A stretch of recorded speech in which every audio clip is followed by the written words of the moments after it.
مار کرنے والا ہے. فضا سے زمین پر، زمین سے فضا میں، ٹھیک ہے نا، زمین سے زمین پر ہر طرح کا میزائل سسٹم آ گیا. اچھا وہ 12 سے 14,000 فٹ کی ہائٹ پہ بیچارے مسکین بھارتی، ان کی تو تیاری نہیں تھی، چینیوں کی تو تیاری تھی، وہ تو برسوں سے تیاری کر رہے تھے، پچھلی سردیاں بھی گزاری، یہ سردیاں بھی گزاری. اب دیکھیے انڈین فوج کی کمزوریاں کیا ہے. کوئی جنگ تو اس نے لڑی نہیں ہے، 71 کو بیتے ہوئے زمانہ گزر گیا، وہ کوئی جنگ نہیں تھی، that was a stolen victory. تو ایک ڈویژن تو آرمی تھی، فضائیہ تھی نہیں، اور ایک نیم پاگل شخص اس ملک میں حکمران تھا اور اقتدار کے کشمکش میں الجھے ہوئے تھے وہ بھی، اور دونوں بڑے سیاستدان بھی، بھٹو بھی اور شیخ مجیب الرحمان بھی. پاکستان کے ساتھ جو جنگ باقاعدہ ہوئی وہ تو اس نے کبھی نہیں جیتی، نہ 48 میں نہ 65 میں. اور آپ مجھے بتائیں کہ 62 میں چینیوں نے مار بگایا، امریکہ سے اسلحہ آ رہا تھا دڑا دڑ، اور فی کا آمدن کتنی تھی؟ کتنے؟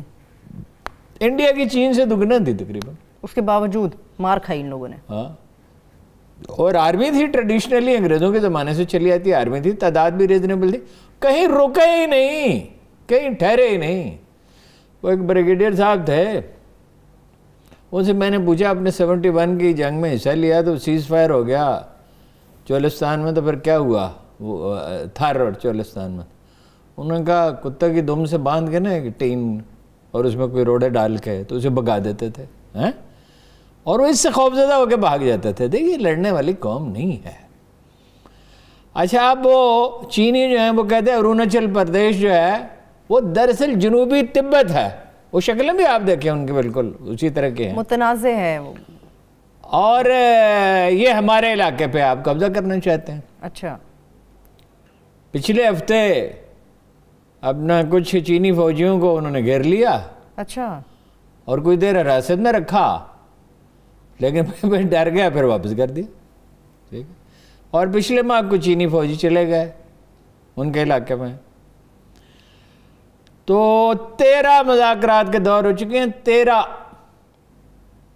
چائنا کے ساتھ ملٹری کی سطح پہ مذاکرات ہو رہے ہیں، اعلیٰ سطح پہ نہیں ہو رہے. ابھی اروناچل پردیش کا دورہ کیا بھارتی نائب صدر نے، انہوں نے احتجاج کیا کہ متنازع علاقے میں آپ کے نائب صدر نے دورہ کیسے کیا. اور اس میں کچھ پیچیدگیاں ہیں، کچھ نفسیاتی عوامل ہیں بڑے دلچسپ. اچھا، مثلاً وہ یہ سمجھتے ہیں، انڈین اخبارات میں مضامین چھپتے ہیں کہ یہ تو جاپان اور امریکہ کے ساتھ لڑ رہے ہیں. جاپان کے ساتھ جزائر کا جھگڑا ہے نا، آسٹریلیا بھی شامل ہے. یہ چائنا کے بارے میں ایک تاثر ہے. وہ انڈین دانشوری، وہ دانشوری زیادہ ہو گئی ہے نا. جب دانشوری بہت زیادہ ہو جائے تو پھر خرابی ہوتی ہے نا. وہ کہہ رہے ہیں کہ یہ تو ایگزاسٹ ہو جائیں گے. ایگزاسٹ وہ کس چیز میں ہو جائیں گے؟ وہاں کون سی جنگ ہو رہی ہے؟ جاپان کے ساتھ، امریکہ کے ساتھ نفسیاتی جنگ ہے نا، عملی جنگ تو نہیں ہو رہی نا. چینی کہتے ہیں کہ ہم تینوں سے نمٹ سکتے ہیں. بھائی نمٹنے میں انہوں کا آرمی ڈپلائی کی ہوئی ہے، یہی آرمی ڈپلائی ہوئی ہے نا، امریکہ کے خلاف نہیں. پھر یہ بڑی ایک دلچسپ صورتحال ہے، تاریخ میں اس سے پہلے ایسا کبھی نہیں ہوا تھا. آدھے تو ریزرو جو ہیں وہ چین کے وہ ڈالر میں ہیں، اور جب چین میں معیشت ترقی کرتی ہے تو اس کا فائدہ امریکی کمپنیوں کو پہنچتا ہے. امریکی کمپنیوں کی ٹریلینز آف ڈالرز کی انویسٹمنٹ ہے، اور سب سے بڑا بزنس پارٹنر ہے. وہ سب سے زیادہ چینی اشیاء فروخت ہوتی ہیں. میں نے خود نیو یارک میں دیکھا کہ وہ چینی چیزیں لے کے وہ کھڑے ہوتے پلیٹ فارموں پہ، ریلوے کے پلیٹ فارموں پہ، یہ ناخن تراش اور یہ اس طرح کی چیز. وہ پیکنگ ویکنگ بہت اچھی کرتے ہیں، ڈیزائن بڑا خوبصورت ہوتا ہے.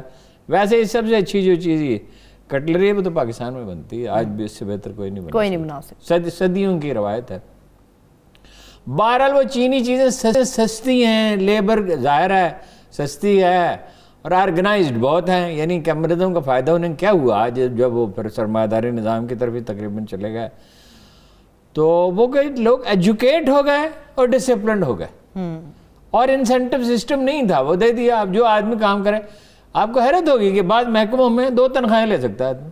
چین میں، دنیا کا عجیب و غریب ملک ہے، 2 تنخواہیں، ایک مہینے میں 2 تنخواہیں. بھائی کام زیادہ کیا، 4-5 گھنٹے زیادہ کام کیا، 2 گھنٹے 3 گھنٹے زیادہ کام کیا، وہ ٹارگٹ اچیو کیا. حتیٰ کہ بعض لوگ کہتے ہیں ہمیں 26 تنخواہیں بھی ہم نے لی ہیں. چین میں گیا تھا نا، 26 تنخواہیں بھی لی ہیں. جب اگر 12 مہینے کسی نے 2 تنخواہیں لے لیں, ایک آدمی اس کے پاس وقت بھی ہے, ولولہ بھی ہے, کام بھی کرنا چاہتا, تو پھر اس کو 2 بونس بھی مل گئے. اچھا وہ نہایت ایک گاؤں میں مکان بنائے, ایک لمبی بریفنگ انہوں نے, میں آپ کو چند جملے بتاتا ہوں. تو وہ گاؤں میں کچھ سیانے لوگ تھے, کوئی انجینئر وغیرہ بھی ہوگا ان میں, انہوں نے کہا ایسے مکان تو ہم خود بنا سکتے ہیں, یہ 7 والے گاؤں کا ٹھیکہ ہمیں دے دیں, اسی ریٹ پہ ہم بنا دیں گے. آپ کیوں بیجنگ سے آئیں گے اور جناب شنگھائی سے, اور اتنا آپ کے اخراجات ہوں گے وفاقی حکومت کے. انہوں نے کہا اچھا بنا دیں نمونے کے طور پر کچھ. آج وہ دنیا کی دوسری سب سے بڑی کنسٹرکشن کی کمپنی ہے, کام کرنے والوں کے لیے مواقع ہیں. اچھا اب وہ انڈیا جو ہے وہ پرووک کرتا رہتا ہے, لیکن چینی کہاں پرووک ہوتے ہیں؟ وہ ہانگ کانگ پہ پرووک ہوئے, تائیوان پہ پرووک ہوئے. ہمارے لیے بھی اس پہ سبق ہے, ہم فوراً ایموشنل ہو جاتے ہیں. تحمل وہ کہ نفسیاتی دباؤ بڑھاتے رہتے, جیسے ابھی انہوں نے تائیوان کے قریب پروازیں کی, ان کے علاقے میں نہیں گئے, قریب پروازیں کی, دباؤ ان کے اوپر بڑھایا انہوں نے. اچھا انڈیا سمجھتا ہے کہ بحر الکاہل میں ہم ان کے پارٹنر ہیں, تو امریکہ کو ملوث کر لیں گے. امریکہ تو اب تک تو ملوث نہیں ہوا, امریکہ بھر میں امریکہ کی ابھی اپروچ ہی نہیں ہے. تو وہ آپ نے کیا ملوث ہو کے کرے گا کیا؟ فٹ سولجر تو نہیں بھیج سکتا. افغانستان میں بھیج کے دیکھ لیے نا, ویتنام میں بھیج کے دیکھ لیے, عراق میں بھیج کے دیکھ لیے. تو بہت اب پھنسے ہوئے ہیں. سرجیکل اسٹرائک کیا وہ خاک کریں؟ ایک دفعہ کی تھے نا پچھلے سال, فیبرری تھا, مارچ تھا, فروری کے اندر تھا ہارون صاحب 2019. پھر اگلے دن کیا ہوا تھا, 2 دن کے بعد کیا ہوا تھا, 6 جگہوں پہ دن کی روشنی میں پاکستانیوں نے بم گرائے, ان جگہوں اہم جگہوں کے قریب, یہ میسج دینے کے لیے کہ آپ کے پائلٹ اس قابل نہیں. اور جو آیا اس کا انجام بھی دیکھ لیا, اور انٹیلیجنس نیٹ ورک بھی بہتر ہے. اس پہ ISI پہ آتے ہیں تو بات کرتے ہیں. انٹیلیجنس نیٹ ورک بھی بہتر ہے پاکستان کا. پاکستان کو انفارمیشن صرف انڈیا سے نہیں ملتی, اس کے پڑوسی ممالک سے بھی ملتی ہے. افسوس کہ میں تفصیلات نہیں بتا سکتا. ٹھیک ہے ہارون صاحب, امریکہ کے ساتھ ٹریڈ کتنی ہے چائنا کی, کتنے $بلین ہیں جس کے اوپر سینکڑوں $بلین گئے. انڈیا کی اور چائنا کی $90 بلین کی. اچھا اب وہ وہاں ٹرینڈ چلتے ہیں جی بائیکاٹ کر دو. مطلب وہ 3-4 مہینے پہلے ایک بائیکاٹ کا تھا, اس پہ ایک میسج تھا کہ کیا تم یہ میسج مجھے چینی ٹیلی فون سے کر رہے ہو, اور کیا تم بیٹھے ہوئے چینی ٹیلی ویژن دیکھ رہے ہو؟ مقابلتاً چیزیں سستی ہیں. آپ ان سے کہیں, میں نے ان سے کہا ہوائی والوں سے کہ $5 کا موبائل بنا دیں گے, انہوں نے کہا $1 کا بنا دیں. اچھا تے کمپیٹنٹ لوگ ہیں. اچھا وہ مطلب یہ ہر طرح کی چیزیں جو غریب لوگ, دنیا میں بہت سے لوگ ہیں. اچھا حالت انڈیا کی یہ ہے کہ یہ جو ہنگر انڈیکس ہے نا, کتنے لوگ بھوکے سوتے ہیں, اس میں وہ پاکستان سے بھی آگے ہے, بنگلہ دیش سے بھی آگے, اور دھمکا پاکستان کو فی کا آمدن زیادہ ہے, مگر تھوڑے دیکھیں نا, اب دولت تو امبانی کے پاس ہے. یہ انڈیا کی ٹریڈیشن یہی رہی ہے کہ دولت ہمیشہ چند ہاتھوں میں ہوتی ہے. یہاں بھی ایسے ہی ہے, مگر اتنا نہیں ہے. لاہور کے ہسپتالوں میں کھانا جو ہے مفت ملتا ہے, سرکاری ہسپتالوں میں لوگ دیتے ہیں, عام لوگ. یہاں چھیپا جیسے ادارے ہیں, یہاں قوت جیسے ادارے ہیں, الخدمت جیسے ادارے ہیں, یہاں 5000 کے قریب اسکول ہیں جو فری ایجوکیشن دیتے ہیں. انڈین سرمایہ دار بڑا خواہ شام ہے, وہ اس طرح کی روح رعایت نہیں دیتا. وہ یہاں آتے ہیں انڈین جیل, کہتے بڑی, سب سے پہلے خشونت سنگھ نے لکھا تھا, پھر اور بھی لوگ, یہ آپ کے ڈرائیور جو ہیں آپ کے ساتھ کھانا کھاتے ہیں. انہوں نے کہا ہمارے یہاں تو کوئی باورچی کو کھانا نہیں دیتا, باورچی نے کھانا پکایا اور چلا گیا. خاتون ہے یا مرد ہے؟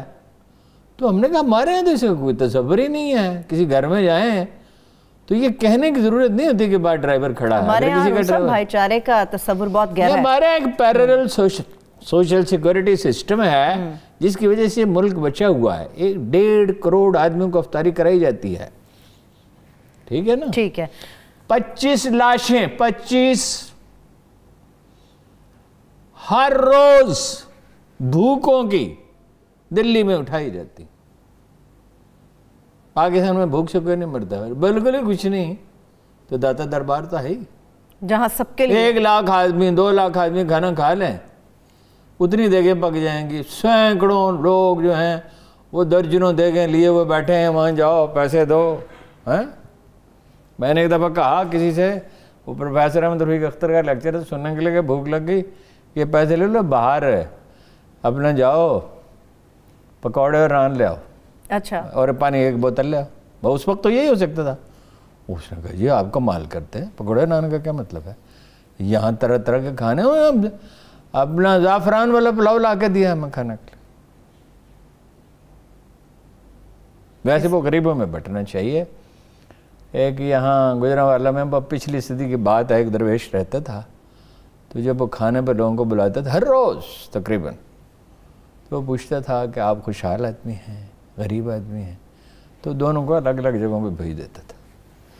اور جو غریب لوگ تھے تو ان کے لیے تو مرغے اور جناب قورمہ پکا ہوتا تھا، جو امیر لوگ تھے ان کے لیے دال پکی۔ بھئی آپ روز گوشت کھاتے ہیں، آج آپ دال کا تھوڑا ٹیسٹ۔ پاکستان میں ایک پیرالل سوشل سیکورٹی سسٹم ہے۔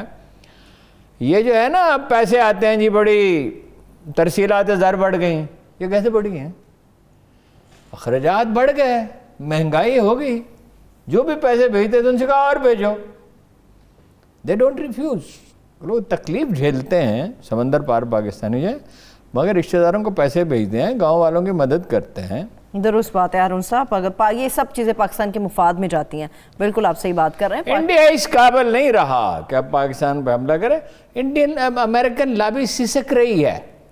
اسٹیبلشمنٹ میں ایسے لوگ ہیں جو اب بھی مغرب کی طرف دیکھتے ہیں، سرکاری ملازمین میں ایسے لوگ ہیں، ان کے ذاتی مفادات ہیں، بچوں کو پڑھانا ہوتا ہے، ایک عادت بھی بن جاتی ہے نا، 70 برس سے اپنا بنا کے چھوڑ دیا، کیا سیری ہے، کیا رہائی ہے، کیا سیری ہے، کیا رہائی ہے۔ صحیح ہے ہارون صاحب، یہ آج کل سیاست میں کچھ جنتر منتر بھی بہت چل رہے ہیں۔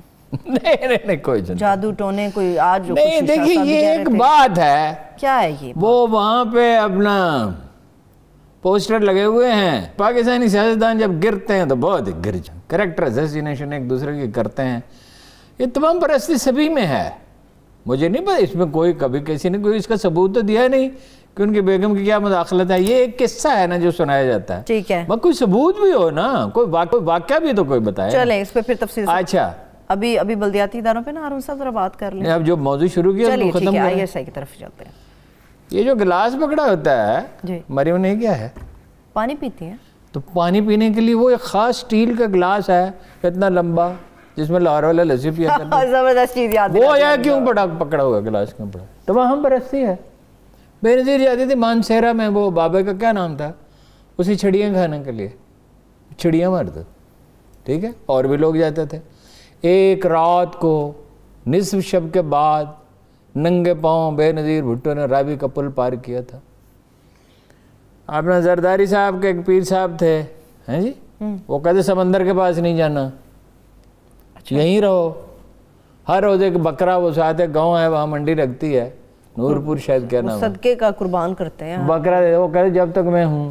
ہاں وہ بھی ایک پیر سے تعویذ لیا تھا شہباز شریف صاحب نے 10,000 روپے دے کے وزیر اعظم بننے کا، اب ہو سکتا ہے کام ہو جائے۔ ویسے یہ آپ کی اطلاع کے لیے عرض ہے کہ جناب رسالت مآب صلی اللہ علیہ وسلم ہرگز تعویذ نہیں دیتے تھے، انہیں پتہ ہی بیچاروں کو ہو، کچھ علم ہو تو تب ہے نا۔ تعویذ دیا جاتا تھا بچوں کو، کوئی بچہ تو نہیں پڑھ سکتا، باقی سب کو دعا بتائی جاتی تھی۔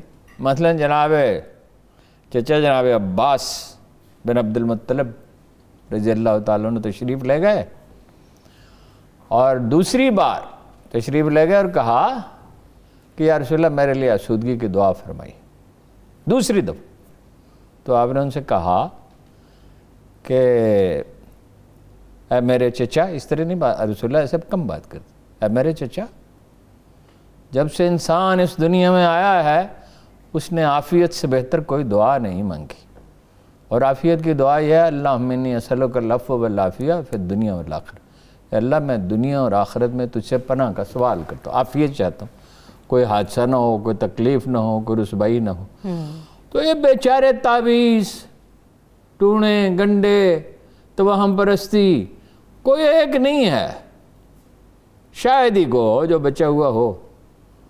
عجیب عجیب قصے سننے میں آتے ہیں۔ وہ کہتے ہیں کہ تو وہ کہتے ہیں کہ تقرری کا معاملہ بھی یہ جادو ٹونے کا کچھ اس طرح کا چکر ہے کہ عمران خان صاحب اس کی دیکھیے ایک الزام آدمی عائد کرتا ہے تو اسے کوئی سبسٹنشیٹ کرنا ہوتا ہے نا، صحیح، اس کا کوئی ثبوت دینا ہوتا ہے نا۔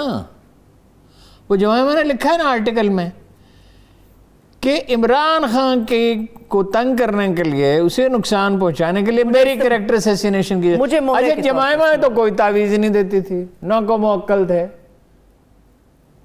اس کا تو کوئی تعلق ہی نہیں تھا نا. وہ تو سوائے اس کے کہ گھر کے ملازموں کو یہ بتاتی تھی کہ یہ صفائی کا خیال رکھو، کھانا پکاؤ، اور جو مہمان آئے ان کے لیے چائے کا بندوبست ٹھیک کرو. وہ تو گھر کے معاملات میں یا کہیں کسی سے ملنے چلی گئی، ٹھیک ہے، تو اس کے خلاف کیا پروپیگنڈا کرتے تھے. انہوں نے یہ لوگوں کی بیویوں کے یہ بے نظیر کی تصویریں، ان کی والدہ کی، محترمہ نصرت بھٹو کی، اور یہ کیا یہ ہے، اور یہ اپنا پارٹیوں کے میڈیا سیل کیا ہے، اتنا یہ کیوں خواتین کا کیوں ذکر کرتے ہیں. یہ ساری بحث کو جو ہے وہ پالیسیوں تک محدود رکھیں. یہاں پہ المیہ یہ خاتون ہی دوسری خاتون کے بارے میں بات کری. ہارون صاحب اس پہ ٹھوس رائے کیوں نہیں سامنے آ رہی؟ بریک سے واپس آ کے میں اس پہ بات کرتی ہوں ISI کے حوالے سے کہ تقرریوں کا معاملہ اس قدر طول کیوں پکڑ گیا ہے. عمران خان صاحب اگر یہ کلیم کرتے ہیں کہ ان کے تعلقات بہت اچھے ہیں تو اس کے اوپر پھر فوری طور پہ ان کی طرف سے کوئی جواب کیوں نہیں آ رہا ہے؟ اس کے اوپر بات کریں گے. اور اس کے ساتھ ساتھ سپریم کورٹ آف پاکستان نے پنجاب حکومت پہ بلدیاتی اداروں کے حوالے سے کیا حکم جاری کیا ہے، اس کے اوپر بات کریں گے. ہمارے ساتھ رہیے.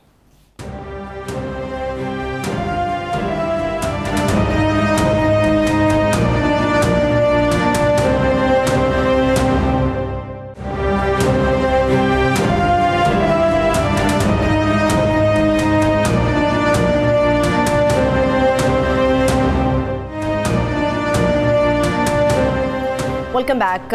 ہم ہارون صاحب ISI کے سربراہ کی تعیناتی کے اوپر بات کر رہے تھے. ابھی تک صرف افواہیں ہیں، کوئی حتمی طور پہ کوئی چیز سامنے کیوں نہیں آ رہی ہے کہ فیصلہ ہو گیا؟ ابھی اجلاس حتمی طور پہ اب وہ بتاتے ہیں، کیا پتہ چلے. دیکھیے گزارش یہ ہے، دو چیزیں ہیں جو بنیادی طور پہ سمجھ لیں تو پوری بات سمجھ میں آ جائے گی. صحیح، ٹھیک. ایک بات یہ ہے آئین اور قانون کے تحت یہ وزیر اعظم کا اختیار ہے، بلا شبہ، بالکل سب آئین میں بھی واضح ہے، قانون میں بھی واضح. روایت برعکس رہی ہے. روایت یہ رہی ہے کہ آرمی تجویز کرتی ہے، سیکرٹری ڈیفنس بھی اور DG ISI بھی، ٹھیک، اور وہ وزیر اعظم اس کی منظوری دے دیتا ہے. ٹھیک ہے نا، بات ہو جاتی ہے، مشورہ ہو جاتا ہے. اور تعجب خیز بات یہ ہے کہ مثلاً یہ وہ جو تبلیغی جماعت کے مولوی صاحب کہتے تھے، ناصر صاحب، ان کا جنرل ناصر ان کا نام تھا، جی ناصر صاحب، آپ غالباً ان کا نام بتا رہے تھے. انہیں ہٹا دیا جنرل کاکڑ نے، جو مداخلت کرتے ہی نہیں تھے، اور نواز شریف صاحب نے اس کو گوارہ کیا کیونکہ وہ تبلیغی جماعت میں بہت زیادہ انوالو ہو گئے تھے. اور ظاہر ہے کہ وہ آدمی جو ہے جب ان چیزوں میں انوالو ہو جائے تو شاید بعض اوقات انصاف نہیں کر سکتا. وہ تفصیلات تو ہمارے پاس نہیں ہیں، لیکن بہرحال انہوں نے دوسرا آدمی لگا دیا اور نواز شریف صاحب نے اس کو گوارہ کر لیا. پاکستان کی خاص صورتحال ہے، اور بار بار ہم اس کی وضاحت کر چکے ہیں کہ ایک ہمارا پڑوسی ملک ہے جو اسے ختم کرنے پر تلا ہوا ہے. اب تو وہ اپنے اسٹریٹجک پارٹنر بھی ہے امریکہ کا، اور جاپان، آسٹریلیا بھی اس میں ہے. اور وہ دیکھا افغانستان سے کیا کرتا رہا، اور ایران کی سرزمین بھی استعمال کرتا رہا، اور کیا کیا تماشے نہیں کیے. اب بلوچستان میں کیا کچھ نہیں ہوتا. ٹریڈیشن یہ ہے کہ وہ فوج تجویز کرتی ہے، قانونی حق اس کا ہے. اب وہ جو بات سچی ہے وہ احمد ڈوگر نے بتا دی ہے، اسی لیے اسے نوٹس بھی ملا ہے کہ تو نے بات ہی پوری بتا دی. بھائی ٹریننگ تو ان لوگوں کی ہے نہیں نا. وہ یہ ہے کہ وہ چاہتے تھے کہ کچھ عرصہ رہیں وہ.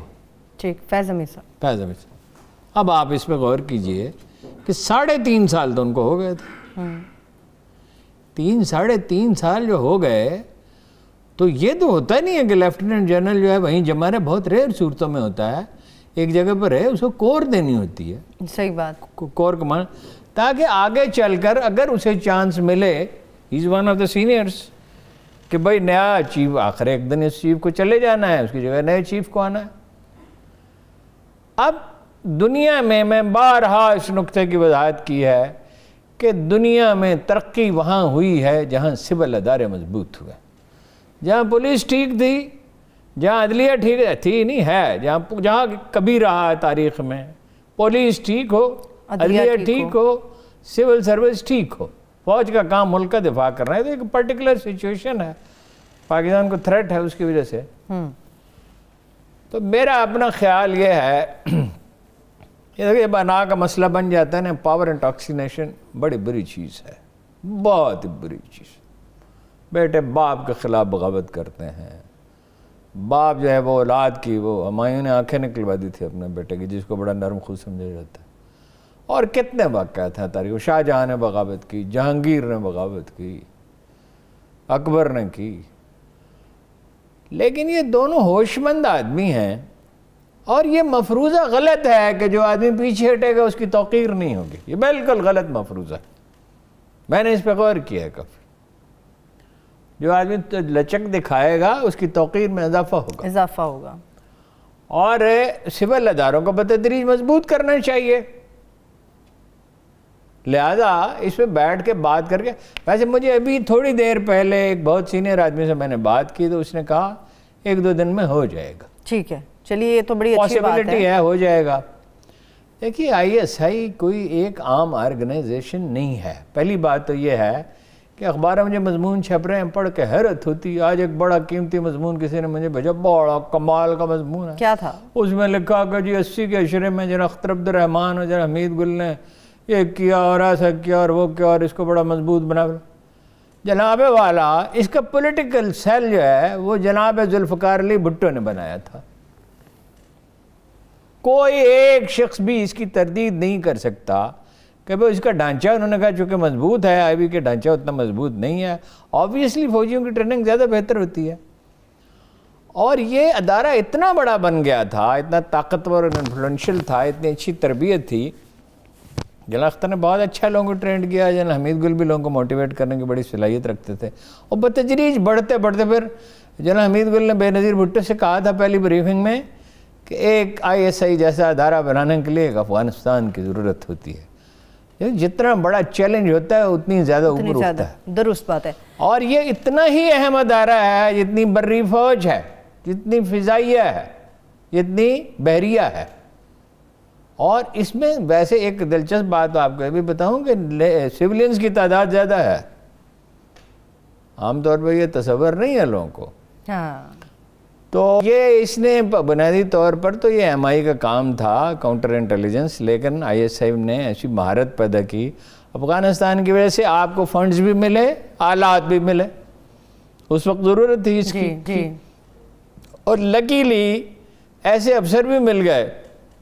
مثلاً وہ جو مشہور کتاب ہے The Bear Trap بریگیڈیئر یوسف کی، تو ان سے میں ملا تو پتہ چلا کہ جب ان کو جنرل اختر نے بلایا پہلی دفعہ تو وہ بڑے جسیم قدابر آدمی تھے۔ مطلب یہ اگر آپ فلمیں امریکہ کی دیکھتے ہیں، وہ جو بڑے بڑے دکھائے جاتے ہیں نا پہلوان، بلکہ اس کو دیکھ کے بریگیڈیئر یوسف کو حیرت ہوتی تھی کہ ایک آدمی اتنا صحت مند بھی ہو سکتا ہے، اتنا قدابر اور اتنا مضبوط جسم کا حامل۔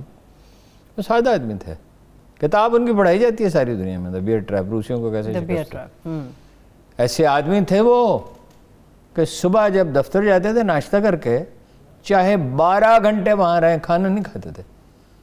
کہتے تھے یہ جہاد کا پیسہ ہے، یہ میرے لیے جائز نہیں ہے، چاہے تو مجبوری ہے، میں اتنا صبر تو نہیں کر سکتا۔ تو وہ جب ان کو جنرل اختر عبد الرحمن نے بلایا اور ان سے کہا کہ یہ کام آپ نے کرنا ہے، بڑے اچھے افسر تھے بھائی، قدابر تو تھے ہی، مخلص اور سادہ آدمی تھے۔ انہوں نے کہا یہ کیا ہے، امریکہ اور روس کی جنگ، ہمیں اس سے کیا لینا دینا؟ اور ان کو سمجھانے کی کوشش کی، وہ اپنی بات پڑے رہے، مضبوط آدمی تھے۔ تو جنرل اختر نے کہا میرا خیال ہے ہمارا شوگر لیول ڈاؤن ہے دونوں کا، ایک کافی کے پہلے پئیں پھر اس کے بعد بات کرتے ہیں۔ تو اس کے بعد وہ راضی ہو گئے۔ یعنی ضیاء الحق والے واقعے کے باوجود انڈینز اتنا ڈرے ہوئے تھے کہ اپنا سندھ کا پورا نیٹ ورک حوالے کرنے کے لیے تیار تھے۔ جنرل حمید گل کی اور آگے چیف کی جنیوا میں ایک میٹنگ ہوئی، بعد میں مجھے ایسے کے بعد افسروں نے کہا یہ غلط بیانی آپ کر رہے ہیں۔ میں نے کہا میرے پاس اور بھی بہت سی معلومات ہیں، نہ عمران خان صاحب کو کابینہ کا اجلاس بلانا چاہیے، کابینہ میں ڈسکس کرنے کی چیز نہیں، نہ پارلیمانی پارٹی کو، نہ فواد صاحب کو پریس کانفرنس کرنی چاہیے تھی۔ اس سے کنفیوژن دور تو نہیں ہوا، بڑا ہے۔ کشمیر میں اس کا کتنا امپیکٹ ہے ہارون صاحب؟ اگر یہ معاملہ ایسے معلق رہتا ہے تو کشمیر میں اس کا کتنا امپیکٹ پڑتا ہے؟ کشمیر یہ کیا ہے کہ بھئی ایک پیج پر بھی ہیں اور وزیر اعظم صاحب کہتے ہیں میں ان کی بڑی عزت کرتا ہوں، وہ کہتے ہیں میں ان کی بڑی عزت کرتا ہوں، یہ بات صحیح ہے، لیکن آپ کے پاس کوئی چوائس تو نہیں ہے۔ یعنی اسٹیبلشمنٹ کو یہ مشورہ دیا گیا تھا کہ PTI جیت جائے تو عمران خان کو وزیر اعظم نے بنایا، ضدی آدمی ہے، مجھ سے کسی نے پوچھا, میں نے کہا یہ کیا بچے کرنا بات ہے, لیڈر وہ ہے, اگر پی ٹی آئی سے بنے گا تو وہی بنے گا, وہی بنے گا. غلام اسحاق نے کوشش کی تھی نا جتوئی کو بنانے کی, تو نہیں بنا سکتے تھے نا جو آدمی کیونکہ اس لیے کہ 90 کی کمپین میں تو نواز شریف لیڈر بن کے ابھرے تھے. ایک ویسے بڑا دلچسپ پہلو ہے اس کا, کیا؟ جتنے جمہوریت پسند تھے اب سب فوج کے حامی ہیں, کہہ رہے عمران خان غلطی کر رہا ہے, تمہارے وہ اصول کہاں گئے سویلین بالادستی کے, اور سب اپنی خدمات پیش کر رہے ہیں, میسیجز بھیج رہے ہیں اسلام آباد. چلیے ہارون صاحب کو ممکن ہے ایک تہذیب دیکھیں, جمہوریت ہوا میں نہیں ہوتی, جمہوریت رواداری میں ہوتی ہے, جمہوریت سول اداروں کے بالادستی میں ہوتی ہے, جمہوریت آئین اور قانون کی پاسداری میں ہوتی ہے, ٹالرنس میں ہوتی ہے. جمہوریت یہ نہیں ہے کہ آپ نے الیکشن کرا دی اور ایک پارٹی جیت گئی. جمہوریت کو چاہتا بھی ہے ہارون صاحب, میرا نہیں خیال چاہتے ہوں, عمران خان صاحب چاہتے ہیں جمہوریت. بلدیاتی ادارے کہاں ہیں جن کے لیے انہوں نے ایک ایکٹ بنایا تھا, اس پہ بات کرتے ہیں. ٹھیک ہے, ابھی بلدیاتی اداروں کی طرف ہی ہارون صاحب پھر چلتے. سپریم کورٹ نے حکم دیا, توہین عدالت ہوا, 20 اکتوبر کی ڈیٹ آ گئی ہے پنجاب گورنمنٹ کے پاس, 5 دن باقی رہ گئے ہیں, بات ہے جمہوریت کی. سیکرٹری بلدیات سے چیف جسٹس نے کہا آپ کو جیل بھیج دیں. چیف سیکرٹری کو طلب کر لیا ہے, موجودہ کو بھی پرانے کو بھی, کہ ہم حکم دیتے رہے. کتنا عرصہ ہو گیا پہلے حکم دیا تھا مارچ میں, جی, اب تک اس کی پاسداری کیوں نہیں ہو سکی. سہیل صاحب تھے ایف بی آر کے چیئرمین بھی, سیکرٹری اسٹیبلشمنٹ تھے, ان سے کہا گیا تھا جب اسی طرح ان کا آپ کی نوکری ضبط کر لیں گے. ضبط کرنے کا مطلب ہے نوکری سے بھی گئے, سر بینیفٹ سے بھی گئے. سہیل صاحب حالانکہ بہت ریسپیکٹیبل افسر تھے, تو لیکن انہوں نے فوراً اپنا جو عدالت کا حکم مانا, اور مجھے یاد نہیں قصہ کیا تھا. آپ کو یاد ہے لوگ کتنی جلدی بھول جاتے ہیں کہ گیلانی صاحب کیسے نکلے تھے, عدالت نے ایک حکم دیا تھا. تو کیا آپ کا کیا خیال ہے, عثمان بزدار کے خلاف کارروائی نہیں ہو سکتی؟ ہو سکتی ہے. وہ کون ذمہ دار تو عثمان بزدار ہے, سیکرٹری بلدیات تھوڑی ذمہ دار ہے, یہ چیف سیکرٹری تھوڑی ذمہ دار ہے, فیصلہ تو چیف منسٹر نے کرنا ہے. اچھا اب دیکھیے پھنس کہاں گئے ہیں. ایکٹ بنا دیا 2019 میں, پہلے تو یہ معطل کر دیے ادارے, بھائی آپ کو کیا اختیار ہے معطل کرنے کا, اور عدالت میں پہلے تو 1 سال تو شہباز شریف سب کھا گئے بلدیاتی اداروں کا. الیکشن ہو گیا, سال بھر حلف ہی نہیں ہوا. ٹھیک ہے, وہ بلدیاتی ادارے چاہتے تھے, وہ تو اپنا چیف جسٹس نے سپریم کورٹ نے پریشر ڈال کے تو بلدیاتی الیکشن کرائے تھے. ابھی عدالت ہی پریشر ڈال رہی ہے, بات حلف تک پہنچی. بھائی دنیا میں لیڈرشپ بلدیاتی اداروں سے, اردوان کہاں سے آئے تھے؟ اردوان میر تھے, نچلی سطح سے اوپر آئے. وہ جو عوام پارٹی ہے, کیا ہے وہ اپنا کجریوال جو ہے, عام آدمی پارٹی, وہ کہاں سے آئے تھے؟ وہ بھی نچلے وہ بلدیاتی اداروں سے آئے تھے. اور بلدیاتی اداروں سے قیادت ابھرتی ہے. یہ جو ہے نا کہ قومی اسمبلی کے اور صوبائی اسمبلی کے ارکان جو ہیں, ان کے دروازوں پہ لوگ کھڑے ہوں سڑکوں کے لیے اور پلوں کے لیے اور نالیوں کے لیے اور سکولوں کے لیے, ہر چیز کے لیے, یہ بلدیاتی اداروں کا کام ہے. اب بجٹ تو دے, اب قانون تو پاس کر دیا کہ 1/3 بجٹ ان کو دیں گے, لیکن ادارے معطل کر دیے. وہ بھائی لندن کا میئر ایک دوسری پارٹی کا ہوتا ہے اور حکومت ایک اور پارٹی کی ہوتی ہے. یہ ٹالرنس و جمہوریت ہے. کوئی ان میں سے نہیں چاہتا بلدیاتی ادارے. سندھ حکومت کیا کہہ رہی ہے, نئی مردم شماری کی بات کرائیں گے. او بھائی نئی مردم شماری کے بغیر جنرل الیکشن ہو سکتے ہیں, بلدیاتی نہیں ہو سکتے. اب وہ بھائی دے دیں ان کو, اب کا وقت رہ کون سا گیا دسمبر میں. ویسے بلدیاتی الیکشن تو اب مجبوری بنتے جا رہے ہیں. اور دوسرا یہ ہے کہ پرویز ملک صاحب کا انتقال ہو گیا. جی اللہ تعالیٰ ان کو رحمت کرے. ویری پاپولر پرسن, شریف آدمی تھے, دھیمے آدمی تھے. تو یہ مارکا جمشید اقبال صاحب کا, جمشید چیمہ نام ہے, جمشید چیمہ, ان کو ٹکٹ دے دیا. وہ پارٹی کے لوگ کہہ رہے ہیں وہ چونکہ بڑے رئیس آدمی ہیں اس لیے ان کو ٹکٹ دیا, تو وہ مارکا ہوگا. اگر بلدیاتی اداروں میں جیت جاتی ہے نون لیگ, قانون تو پھر یہ بدلنے سے رہے کہ بجٹ نہیں دیں گے. 1/3 بجٹ کا مطلب کیا ہے؟ تو بڑا بلدیاتی الیکشن بہت مشکل ہوں گے ان کے لیے. ایک اور مشکل ہارون صاحب نچلی سطح پہ مہنگائی کی بھی تو ہے.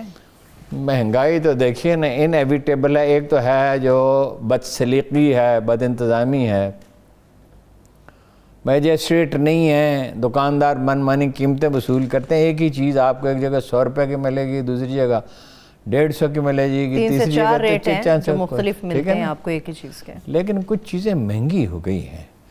مثلا گیس جو ہے جس کا بڑا بحران پیدا ہونے والا ہے دسمبر جنوری میں, 5 سے 6 گنا. کبھی ایسا نہیں ہوا تھا. جب تیل شاہ فیصل کے انیشیٹو پہ تیل بند ہوا تھا اس وقت کوئی پرائسز بڑی تھی. اس سے پہلے تو تیل بہت سستا ہوتا تھا, 10 روپے کا تو مجھے یاد ہے. اچھا تیل ڈلواتے تھے, 5 روپے کا بھی ڈلواتے تھے موٹر سائیکل والے. اچھا ہاں, ہاف لیٹر 10 روپے کا لیٹر تھا. تو وہ کرنسی کی ویلیو کم ہوتی رہتی ہے نا. آپ دیکھیے نا, جب یہ حکومت ہے $40 کا تھا, اب $82 کا, تو ابھی تھوڑی دیر پہلے میں نے چیک کیا $82 کا ہو گیا. کوکنگ آئل 2 سے 2.5 گنا. باقی کمانڈیٹیز بھی اس کی تفصیل ہر روز اسی طرح سے ہے, روزانہ کی بنیاد پہ آ رہی ہوتی ہیں. اب یہ ہے کہ ایک تو احساس پروگرام کے تحت ابھی کسی نے مجھے بتایا کہ اپلائی کیا ہے, مگر وہ کہہ رہے ہیں کہ بے نظیر انکم سپورٹ پروگرام میں اگر نام نہیں ہے تو وہ ان کو محترمہ کو جائزہ لینا چاہیے. اور یہ تو کوئی دلیل نہیں ہے بے نظیر انکم سپورٹ پروگرام میں نام تھا یا نہیں تھا. میرا کبھی نہیں تھا, لیکن مجھے میسج بڑے آتے ہیں ہارون صاحب. کار کے بھی آتے ہوں گے, ہمیں بھی آتے ہیں. آپ کی کار نکل آئی ہے ٹیلی ویژن پروگرام میں, 15-20 ہزار کا بھی میسج آتا ہے, لے لیں آپ کا نام. 500 روپے بھیجیں تو پھر کار آپ کو بھیج دیں گے. ہاں جی, میں تو ہمیشہ میسیج بھیجتا ہوں کہ میں آپ کو لکھ کے دیتا ہوں, آپ کار خود رکھ لیں. بے نظیر انکم سپورٹ پروگرام میں میرا بھی نام نکلتا ہے. میرا بھی ہارون صاحب ہمیشہ ہی آ جاتا ہے. بہرحال بلدیاتی اداروں کو کوئی اختیار نہیں چاہتا, اور یہ بڑا مشکل مرحلہ ہوگا عمران خان صاحب کے لیے. ٹھیک. اور اس سے اگر وہ سلامت گزر گئے, اگر کوئی میریکل ہو سکتا ہے 8000 مشینیں بنا لیں, تو بلدیاتی اداروں میں قانون تو ہے, تو 10 لاکھ ووٹ باہر سے مل جائیں گے.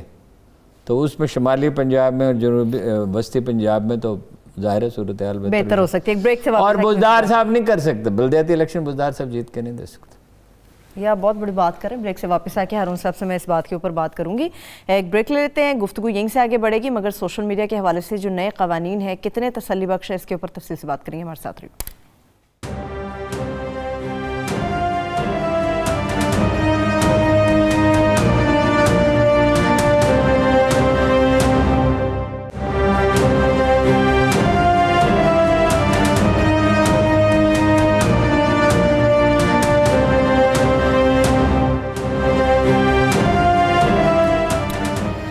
Welcome back. ہارون صاحب, سوشل میڈیا کے اوپر میں نے بات کرنی, مگر وہ مری کا انسیڈنٹ کیا ہوا, کیا تھا وہ مری کا انسیڈنٹ؟ یہ 4-5 مہینے سے قصہ چل رہا ہے. ہم نہیں چاہتے تھے ٹیلی ویژن پہ اس پہ بات کریں. وہ ایک اللیگل بلڈنگ وہ خاتون کا موقف ہے کہ بن رہی ہے. میری ان سے بات ہوئی ہے, مری کے AC سے, اچھا, ڈپٹی کمشنر سے, کمشنر سے, یا صوبائی حکام سے. وہ کہتے ہیں جی ہاں بالکل اللیگل ہے, اچھا, اور ہم اس کو گرا دیں گے. ایک دن وہ یقین دلاتے ہیں گرا دیں گے, دوسرے دن پتہ چلتا ہے کہ نہیں گرا رہے. وہ کہتے ہیں ویکینڈ پہ گرا دیں گے, پھر کہتے ہیں رات کو گرا دیں گے, پھر کہتے ہیں اچھا وہ بار رسوخ لوگ ہیں. مری میں بہت سی غیر قانونی بلڈنگیں بنتی رہتی اور بکتی رہتی ہیں. مجھ سے ایک صاحب نے رابطہ کیا جو میرے بہت پرانے جاننے والے ہیں, ان کے بھائی ہیں MN, اب وہ پہلے وہ MN تھے, اب یہ, اور انہوں نے کہا جی مہربانی کریں. میں نے کہا مہربانی نہیں ہوتی اس کاروبار, اس میں مہربانی کا کوئی عمل دخل نہیں ہے, یہ میری ذمہ داری ہے, جو کچھ ہو رہا ہے میں وہی بات کروں گا. اللیگل بلڈنگ کیوں بن رہی ہے, اور اس پہ اگر ایک خاتون احتجاج کر رہی ہے تو آپ اس کو تنگ کیوں کریں؟ اس کو مارا پیٹا ہے, اور ان کے کبھی گھر کے دروازے توڑ دیتے ہیں, کبھی کوئی دھمکیاں دیتے ہیں. وہ بھی خاتون بھی بڑی باہمت ہے, وہ دکھا دیں آپ دونوں کا.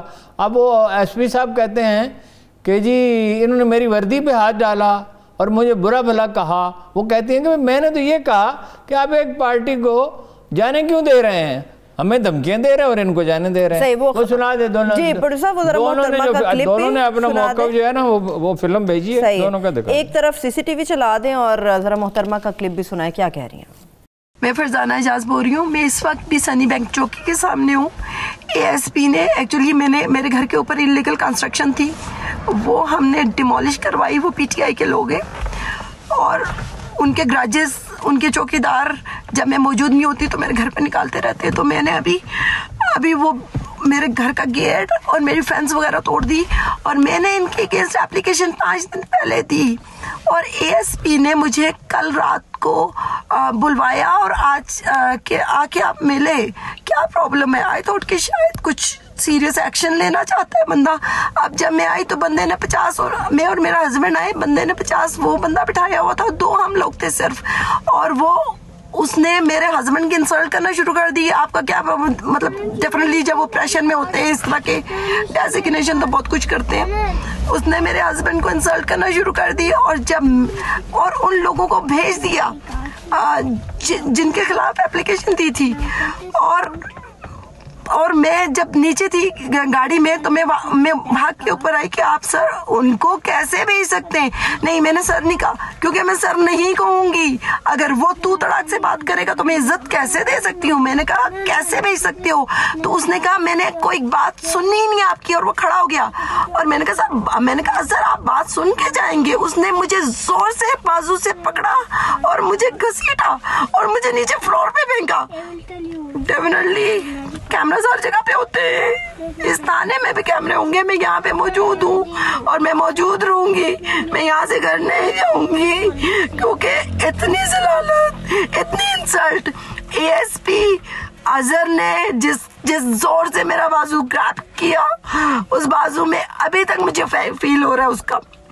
اس نے مجھے نیچے فرش پہ پھینکا. یہ تحفظ دے رہے ہیں ہمیں, یہ تحفظ دے رہے ہیں یہ لوگ, اور اس کے بعد میں اب تک یہاں پہ ہوں. یہ تو ہارون صاحب محترمہ کی سٹیٹمنٹ ہے نا, جو سی سی ٹی وی ویڈیو ہے وہ ساتھ ساتھ چلتی رہے گی. وہ ہماری گفتگو کے دوران ساتھ ساتھ چلتی رہے گی ہارون صاحب, وہ عوام دیکھتی رہے گی اس کے اوپر. اچھا اب دیکھیے, اس کا نوٹس لینا چاہیے بہت اعلیٰ سطح پہ. وزیر اعلیٰ سے تو کوئی امید نہیں ہے, وزیر اعظم صاحب اس کا نوٹس لیں, آئی جی سے کہیں. دیکھیے انہوں نے ایک پریس ریلیز جاری کی ہے پنڈی پولیس نے, اور صدر کے ایس پی کو اس سے کہا گیا کہ وہ تحقیقات کرے. مگر پریس ریلیز خاتون کے خلاف جاری کر دی. بھائی یہ کس طرح کی تحقیقات ہے؟ رات واقع ہوا ہے, صبح آپ نے نتائج بھی اخذ کر لیے اور جاری بھی کر لیے. مطلب اس کی پراپر تحقیقات ہونی چاہیے. ہم یہ نہیں کہتے کون سچا ہے اور کون جھوٹا ہے, وہ پراپر تحقیقات تو ہو. اور یہ غیر قانونی بلڈنگز کیوں بن رہی ہیں مری میں؟ بار بار خان صاحب کا بڑی ترجیح ہے ماحولیات, اور وہ جو بڑی بڑی عظیم الشان بلڈنگیں مٹی کے تعمیر بن رہی ہیں, شہر تو برباد ہو جائے گا. پہلے ہی ایک ٹورسٹ اسپاٹ کے طور پہ مری کی شہرت اب اچھی نہیں رہی, وہاں سے گریزاں ہوتے ہیں لوگ جانے کے لیے. چلیے ٹھیک ہے, لیٹس سی اس کے اوپر ایکشن ہوتا ہے کہ نہیں. مگر جو سوشل میڈیا کے حوالے سے فیصلے کیے جا رہے ہیں کہ ایکشن ان پہ ہوگا, نئے قوانین بنا دیے ہیں, کیسے ہیں ہارون صاحب, یہ تسلی بخش ہے؟ دیکھیے قوانین تو وہ بڑی شدید ضرورت تھی, لیکن وہ جو قوانین بنے پہلے تو میں آپ کو بتاتا ہوں وہ کیا ہے. 5 لاکھ جس کمپنی کے ہیں صارف ہیں وہ اپنا رجسٹریشن کرائے گی 3 ماہ کے اندر, اور مواد نشر نہیں ہوگا جس میں تشدد ہو, جو قومی سلامتی کے اداروں کے خلاف ہو, اسلام کے خلاف ہو, پاکستان کے خلاف ہو, جس میں پرتشدد مناظر دکھائے جائیں, جس میں فرقہ واریت ہو, جس میں نفرت پھیلائی جائے, اور اللہ عزل کیا جو ساری چیزیں, اور 48 گھنٹے میں اس کو ہٹانا ہوگا. اور جو افواج کے خلاف اگر ہو تو 12 گھنٹے میں ہٹانا ہوگا, ورنہ 50 کروڑ روپے جرمانہ ہو سکتا ہے, 50 کروڑ روپے, اور عارضی یہ مستقل پابندی لگ سکتی ہے. اور بہت سی چیزیں ہیں اس میں, وہ تو خیر ڈیٹیلز کی چیزیں ہیں, لیکن میرا خیال ہے کہ بہت جلدی میں بنایا گیا قانون ہے. اس کو سمجھتے نہیں ہیں قانون بنانے والے, کوئی ارکریزی نہیں کی گئی کہ یہ ادارے ٹویٹر, انسٹاگرام, فیس بک, ٹک ٹاک وغیرہ وغیرہ, بہت سارے اور بھی ہیں, یہ جو 5-6 ادارے یہ کتنے طاقتور ہیں. دوسری بات یہ ہے کہ اس میں انڈیا کا کتنا انفلوئنس ہے. وال اسٹریٹ جرنل نے ایک آرٹیکل چھاپا کہ ان اداروں کے تعلقات ہیں بھارتی حکومت کے ساتھ نہیں, بھارتی انتہا پسندوں کے ساتھ. اس پہ جناب بھارت سے احتجاج کیا گیا کہ ان لوگوں کو نکالا جائے جو انڈیا میں ان اداروں کے ملازم ہیں. کوئی 43 کروڑ لوگ سوشل میڈیا استعمال کرتے ہیں انڈیا میں, پاکستان میں کہتے ہیں 4 کروڑ.